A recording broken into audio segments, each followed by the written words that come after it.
Assalamualaikum warahmatullahi wabarakatuh. Baiklah, karena pembelajaran sudah mulai berakhir dan akan diadakan penilaian ujian akhir semester, maka Ibu akan jelaskan kisi-kisi ujian. Jadi mulai tanggal 8 Senin besok ini kita akan mengadakan simulasi untuk semua kelas, dan tanggal 15 baru akan diadakan ujian semester genap.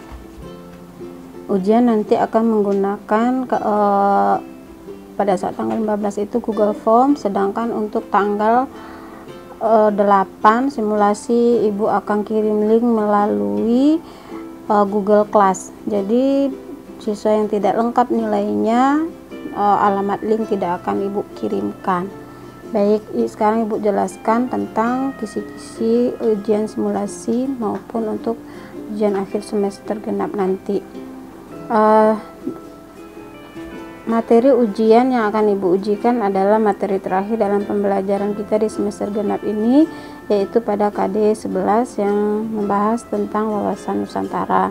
Jadi indikator pencapaian kompetensi IPK yang ada di dalam wawasan Nusantara ini ada 4. Yang pertama itu konsep wawasan Nusantara, kemudian tujuan dan fungsi wawasan Nusantara, yang ketiga aspek Trigatra dan Pancagatra dalam wawasan Nusantara, serta peran serta warga negara dalam mendukung implementasi wawasan Nusantara.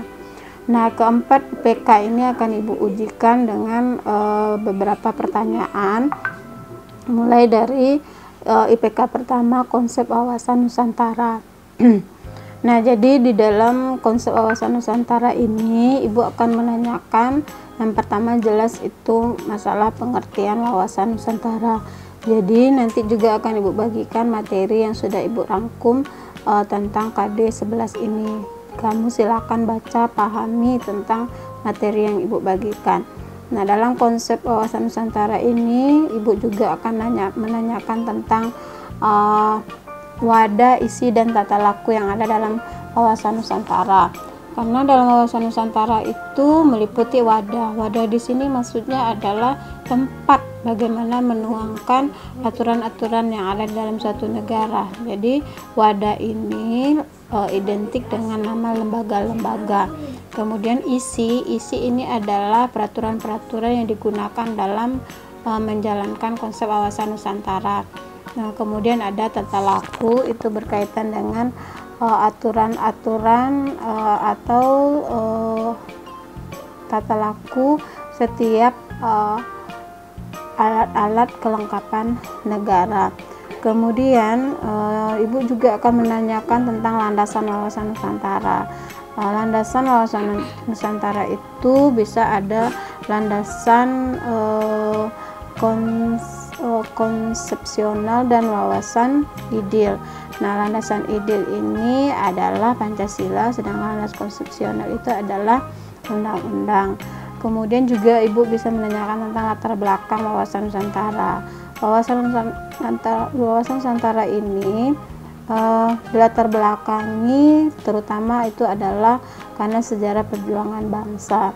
Kemudian juga dilatar belakangi karena kondisi negara kita yang berbentuk kepulauan. Namun ingat, wawasan Nusantara ini tidak muncul karena alasan politik maupun ekonomi. Kemudian dalam wawasan Nusantara juga kita mengenal ada azas-azas dalam wawasan Nusantara itu, yaitu azas keadilan, azas kejujuran, solidaritas, kemudian ada juga azas kesepakatan. Nah, ini nanti juga akan Ibu tuangkan ke dalam bentuk soal. Jadi kamu membaca soal harus bisa lebih jeli agar bisa menempatkan azas masing-masing dalam wawasan Nusantara tersebut. Nah, itu untuk IPK pertama konsep wawasan Nusantara. Kemudian IPK kedua tentang fungsi dan tujuan wawasan Nusantara, jelas itu Ibu khusus menanyakan masalah fungsi dari wawasan Nusantara dan tujuan wawasan Nusantara. Nah, fungsi wawasan Nusantara itu secara umum adalah bagaimana peraturan-peraturan atau kebijakan-kebijakan pemerintahan pusat dan pemerintahan daerah itu tidak menimbulkan suatu perbedaan atau ketimpangan antara pusat dan daerah, karena dengan adanya konsep wawasan Nusantara tersebut. Kemudian tujuan wawasan Nusantara itu jelas bagaimana meningkatkan nasionalisme warga negara karena kondisi negara kita yang beraneka ragam. Nah, itu tentang IPK kedua, fungsi dan tujuan wawasan Nusantara. Kemudian IPK ketiga, Ibu menanyakan tentang aspek Trigatra dan Pancagatra. Nah, ini juga sudah kita pelajari dan Ibu tugaskan mana yang aspek Trigatra dan Pancagatra itu kamu sudah memahaminya. Aspek Trigatra itu meliputi ada SDM, SDA, dan kondisi kependudukan atau kondisi wilayah negara kita. Sedangkan aspek Pancagatra itu meliputi bidang-bidang dalam kehidupan bernegara yang meliputi bidang ideologi, politik, sosial budaya, ekonomi, dan politik dan pertahanan dan keamanan. Nah, masing-masing aspek ini nanti akan Ibu tanyakan di dalam soal, mulai dari aspek Trigatra, kemudian Pancagatra, kemudian Ibu juga akan menanyakan nanti antara aspek Trigatra dan Pancagatra jika digabungkan itu namanya adalah Astragatra, ya, artinya 8 aspek. Nah, jadi ini nanti yang akan Ibu tanyakan pada IPK yang ketiga. Nah, kemudian yang keempat itu masalah peranan atau peran serta warga negara dalam mendukung implementasi wawasan Nusantara. Nah, dalam peran serta warga negara ini Ibu akan menanyakan bagaimana implementasi wawasan Nusantara di masing-masing bidang kehidupan. Dalam bidang kehidupan sosial bagaimana, politik bagaimana, kemudian dalam bidang pertahanan keamanan bagaimana. Nah, itu yang akan Ibu tanyakan di dalam soal.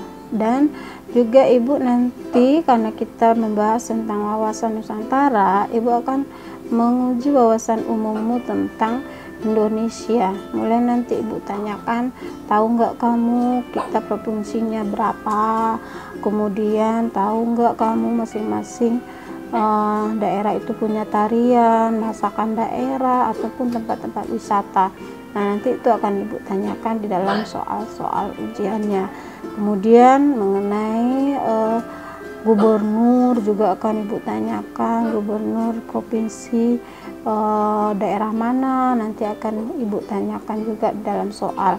Kemudian khusus Kepulauan Riau juga Ibu akan bertanya siapa itu ketua DPR baik Kepri maupun Batam, kemudian wali kotanya, kemudian Kepri itu terdiri dari berapa kepulauan, berapa kabupaten, berapa kota, kemudian mengenai daerah wisatanya atau masakannya juga nanti Ibu akan tanyakan khusus untuk kota Batam. Nah, itu penjelasan singkat Ibu mengenai kisi-kisi yang akan Ibu ujikan pada simulasi maupun ujian semester genap. Nah, kalau kamu menyimak apa yang Ibu sampaikan, insya Allah Ibu yakin kamu bisa menjawab terhadap soal-soal yang akan Ibu ujikan. Nanti ujiannya kita melalui Google Form. Nah, jadi silakan baca soal baik-baik. Semoga kamu memperoleh nilai yang baik dan tidak perlu remedial. Ibu akhiri penjelasan ini. Assalamualaikum warahmatullahi wabarakatuh.